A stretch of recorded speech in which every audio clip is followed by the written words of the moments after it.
నమస్తే. సో వాళ్ళకి ఏదైతే మేడారం జాతరలో జరిగినటువంటి అవమానాన్ని వాళ్ళందరూ కూడా ప్రజా సంఘాలు కావచ్చు, మిగతా సంబంధించిన జర్నలిస్టులు కావచ్చు, వీళ్ళందరూ కూడా ఖండించుకుంటూ ఆయన ఇంటి దగ్గరికి పెద్ద ఎత్తున కూడా భారీ సంఖ్యలో చాలామంది మద్దతు పలకడానికి వస్తూ ఉన్నారు. సో ఆయనకు మద్దతు పలకడమే కాకుండా నీకు ఖచ్చితంగా రానున్నటువంటి రోజుల్లో సపోర్ట్గా ఉంటామని చెప్పేసి ఒకసారి చూసుకోవచ్చు. పబ్లిక్ సైతం కూడా రావడం జరిగింది. కేవలం ఇక్కడ కర్నూలే కాదు, ఇక్కడ అనంతపురం కావచ్చు, ఇక్కడ చుట్టుపక్కల ఉన్నటువంటి జిల్లాలతో పాటు ఆంధ్ర సంబంధించినటువంటి జిల్లాలతో పాటు తెలంగాణ జిల్లాల నుంచి కూడా చాలా మంది ఆయనకు మద్దతు పలకడం జరుగుతూ ఉన్నది. సో చూసుకోవచ్చు, ఇక్కడ అంతా కూడా వీళ్ళంతా కూడా కనబడతా ఉన్నారు, వాళ్ళు కూడా కనబడతా ఉన్నారు. సో శ్యామ్ ఉన్నాడు, శ్యామ్ సరే ఒకసారి ఆ బన్ను కూడా టేస్ట్ చేసి సో ఒకసారి మాట్లాడదాం. వీళ్ళతో కూడా అడ్వకేట్లు ఉన్నారు, వీళ్ళ ప్రజా సంఘాల వాళ్ళు కూడా ఒకసారి ఉన్నారు. సో శ్యామ్, ఏంటిది ఈ సంఘటన చూసిన తర్వాత మన తెలంగాణ, సో నాది కూడా తెలంగాణలో మేడారం జాతరలు, ఎందుకంటే గిరిజన జాతరగా గిరిజన తల్లులుగా భావిస్తున్నటువంటి మన జాతరలో జరిగినటువంటి ఒక వ్యవహారం ఇదంతా కూడా. సో దీన్ని అంతా కూడా చూసిన తర్వాత మీకు ఏమనిపిస్తూ ఉంది, ఎట్లా స్పందిస్తారు?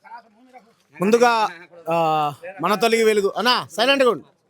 మన తొలిగి వెలుగు ఛానల్ వేదికగా ప్రపంచం మొత్తం చూడాల్సినటువంటి సత్యం.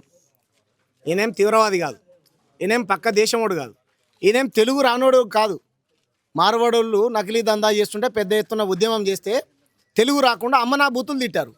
ఎంత అమాయకంగా ఫేస్ పెట్టి పెళ్ళాం పిల్లల కోసం, తల్లిదండ్రుల కోసం, దూర ప్రాంతం నుంచి బతుకు తెరువు కోసం వనదేవతల దగ్గర జాతర దగ్గర 10 రూపాయలు కోవా అమ్ముకునేటువంటి వ్యక్తిని చుట్టుముట్టి థ్రెటన్ చేస్తే చెమటలు గారితే తప్పు చేసినట్ట అండి? భయభ్రాంతులకు గురి చేస్తే ఆయన గురైనప్పుడు ఆయన తప్పు చేసినట్ట? దీంట్లో ఏదో కలిపి మగవాళ్ళకైతే ఏంటిది పిల్లలు పుట్టకుండా ఏదో చేస్తున్నారు, ఆడవాళ్ళకైతే గర్భసంచి చేయొచ్చా? ఎన్ని కోట్లు సంపాదించాడు మరి చేసి? ఎవరున్నారు ఆయన వెనకాల? కేవలం పర్టిక్యులర్ పలాని ముస్లిం పేరై ఉంటే కథం వాళ్ళు దేశద్రోహులు, పలాని క్రైస్తవ పేరుంటే కథం వాళ్ళు పలాని దేశద్రోహులు. హిందువులు, ముస్లింలు, క్రైస్తవులు, సర్వమత ప్రజలందరూ సామరస్యంగా బతకాలని చెప్పాలి కదా. ఎవరున్నారు మీ వెనకాల? ఎవరు చేపిస్తున్నారు ఇదంతా?